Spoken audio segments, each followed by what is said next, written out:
onog Šiptara i Mileta Lukovića. Pa su onda mogli da pakuju šta god hoće. To su činjenice, gospodine Tihiću. Da odgovorim. Odgovorite. Znate, činjenica je da su te jedinice, ti specijalci, bili i pljačkaši. Da su pljačkali imovinu i privatnu imovinu građana, da su pljačkali imovinu državnih preduzeća. I to je, među njima je bio i Zvezdan Jovanović. To znam. To znate iz druge ruke? Znam iz razgovora i sa Bošnjacima i sa Srbima, poslije, normalno kad je sve ovo stalo i kad smo razgovarali o svemu tome, baš lično su mi i Srbi pričali kako su oni pokušali da se usprotive tome, međutim nisu smjeli, ovi su bili opasni. Gospodine Tihiću, to su sve priče iz druge ruke, ali nema veze. Je li vama poznato da je nakon povlačenja JNA ovaj 4. odred koji je pripadao 17. taktičkoj grupi prerastao u Sembersku brigadu Vojske Republike Srpske? Je li vam to poznato? Da sačekamo. Pa da imamo priliku da razgovaramo dok su sudije zauzete, jer svaki čas mi može isteći ovih 20 minuta, da iskoristimo. Pa htio sam da sudije čuju što mi govorimo, znate to. Posle će oni to čitati. Vidite, vi ste meni, gospodine Šešelj, rekli da se... Un moment, monsieur Šešelj. Po diletanci. Budite ljubazni, pričekajte trenutak, gospodine Šešelj. Predsjedavajući sudija. Da, gospodine Šešelj, upravo smo zajedno sa sekretarom pokušavali da obavimo proračun vremena i vama je vreme bezmalo isteklo. Postavite svoje poslednje pitanje pa ćemo se tu zaustaviti. Pa evo, postavio sam sad, očekujem odgovor gospodina Tihića koji nije hteo da odgovara dok se ne uveri da ga vi slušate. Vi ste meni ovdje rekli, vi ste mi rekli da sam ja iz druge ruke slušao o pljačkama ovih specijalaca. Iz prve ruke oni su mene lično opljačkali. Odveli su me kući, ja sam morao da im dam sav novac koji imam. Uzeli su I ko je bio taj? To je bio isto tako iz Srbije neki specijalac, ja ne znam ko je. Ne znam imena, eto, ima tu i piše, ja mislim... Pomenuli ste Lugara negde. I piše, i Lugar je bio isto tako. I u izjavi koju ste dali Haškom tužilaštvu rekli ste da je Lugar bio plavokos čovjek, je li tako? Vidite, mi te ljude nismo mogli da gledamo, jednostavno... Tako stoji u izjavi. Kad se oni pojavili, znate, kad se on pojavi, mi moraš sageti glavu, moraš oboriti dole i nemaš ti kad njega zgledat kakav je on, znate. Meni kad su pokazali sliku, ja sam ga poznao, ali rekao sam nisam baš siguran. Ali sam ga poznao. Sam rekao, on je bio krupniji, on je bio, valjda što je imao tad i uniformu, imao i te... Gospodine Tihiću. Ali da vam odgovorim ovo što ste me pitali kad je u pitanju 4. odred da je prerastao u brigadu Vojske Republike Srpske, ali tako? Da. To sam i ja čuo da je taj 4. odred postao prerastao u... Znači 4. odred je prerastao u Vojsku ili brigadu Republike Srpske. Posavsku brigadu. Da. A što se ovog Lugara tiče, u vašoj izjavi stoji da je to čovjek plave kose. A ja sam ga slučajno jednom u životu sreo i znam pouzdano da je imao izrazito crnu kosu. On odavno nije živ, pa to nije ni naročito bitno, ali imao crnu kosu. Vidite, Lugar je tamo bio najveći zločinac, znate, i Lugar je meni tukao, sve što sam rekao, da li mi se omaklo pa rekao plave kose, ili se meni tad u strahu to učinilo da je, ali više puta imao susrete sa mnom i to susrete koji su načeli Znate šta sam hteo da ovim pokažem? Nije baš ljudsko osjećanje potpuno pouzdano, gospodine Tihiću, pogotovo posle tolikog vremena. Nekada se desi, neko vas je isprebijao, ja verujem, ne biste vi tu priču mogli da izmislite, bar ne ovako obimnu priču. Ja vam verujem da su vas tukli. Ali posle vremena čovjek je sklon u svojim razmišljanjima da to pripiše i nekim ljudima o kojima saznanja stekne kasnije. To sam hteo da vam stavim do znanja. A sad, teško je verovatno poimenično sve identifikovati koji su vas tukli. Ali se vi slažete da je glavni odgovorni za ovo što su vas batinali nakon zarobljavanja onaj koji je bio šef Vojne službe bezbednosti. To je meni bitno. Se vi slažete? Vidite, a neka on otkriva ko su ti pojedinačni izvršioci. Mene je Lugar nekoliko puta... Dobro, ali nije nam on predmet razgovora. Ja završno... Prevodioci skreću govornicima pažnju na to da ne mogu govoriti u glas. Hvala. Moje posljednje pitanje. Da li se slažete za sve batine koje ste pretrpeli od zarobljavanja do razmjene, da je glavni krivac za njih šef vojne službe bezbednosti? Ne znam, ima tu više krivaca. Nek on istražuje ko su pojedinačni krivci, ali glavni se zna, jel tako? Znamo ga i vi i ja. Hvala, gospodine Tihiću. Predsjedavajući sudija, gospodine Tihiću, ja bih se nadovezao jednim pitanjem.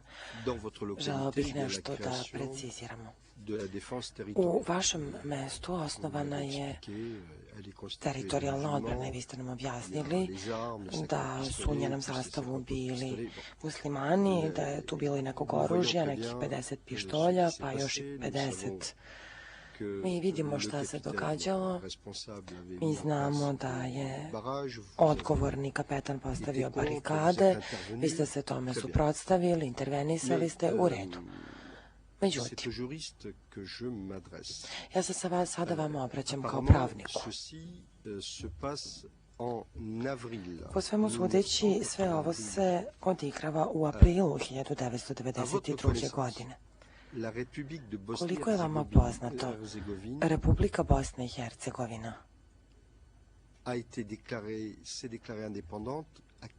je proglasila nezavisnost kog tačno datuma? Republika Bosna i Hercegovina je organizovala referendum 29. februara i 1. marta. 1992. godine.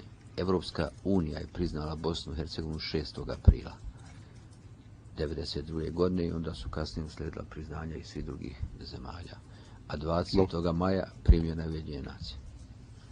A 19. maja se povukla JNA, jer dok se nije povukla JNA, gospodine predsjedavajući, nije mogla biti primljena u Ujedinjene nacije.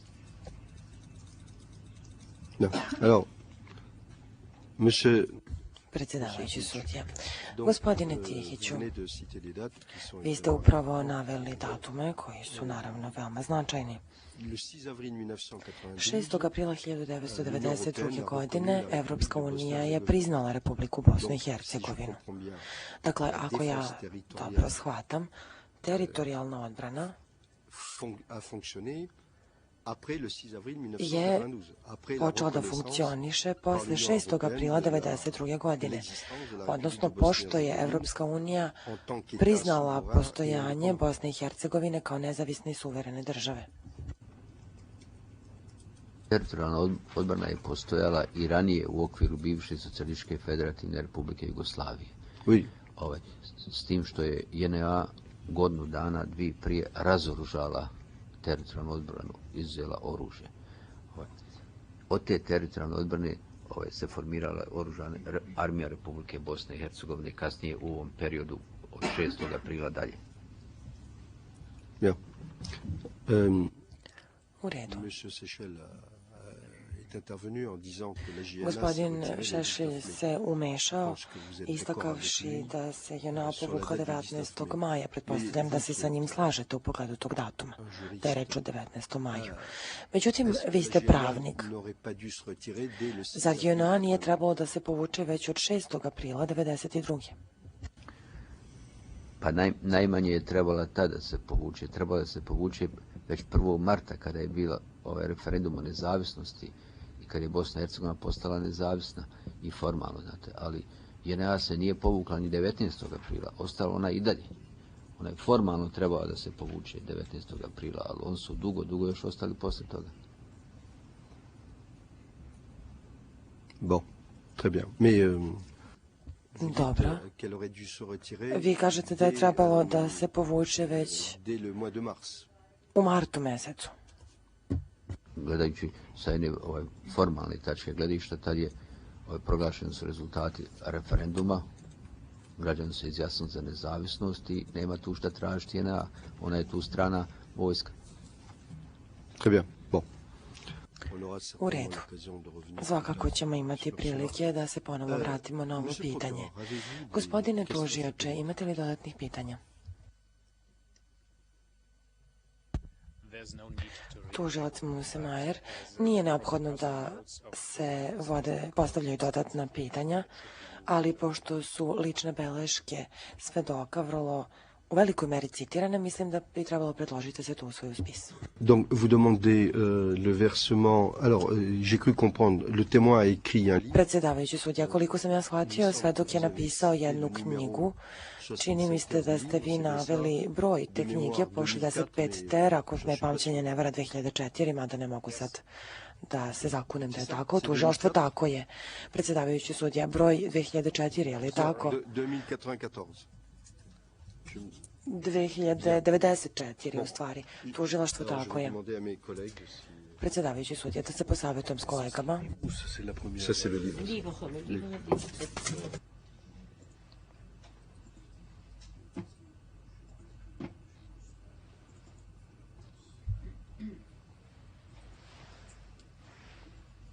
Bien. U redu, 2094, to je broj za knjigu i to je ono što vi tražite da se usvoji uz pisarne. Tužilaštvo. Naslov glasi lične beleške svedoka Sulejmana Tihića. Da vidim sad šta piše na prvoj stranici. Počinje rečima memoari ili sećanja, ali ne mogu da vidim kako dalje stoji. Bon. Bien. Et est-ce que vous demandez aussi... Predsjedavajući sudija, a da li takođe tražite da se u spis usvoji i izjava gospodina Tihića, koja nam je trenutno pred očima, a ta izjava je uzeta, upravo sada proveravam. Tužilaštvo 26. maja. Predsjedavajući da. Tužilaštvo da. Predsjedavajući tražite i to da se usvoji u spis. Znači, postoje dva dokumenta čije usvajanje u spis tražite. U redu.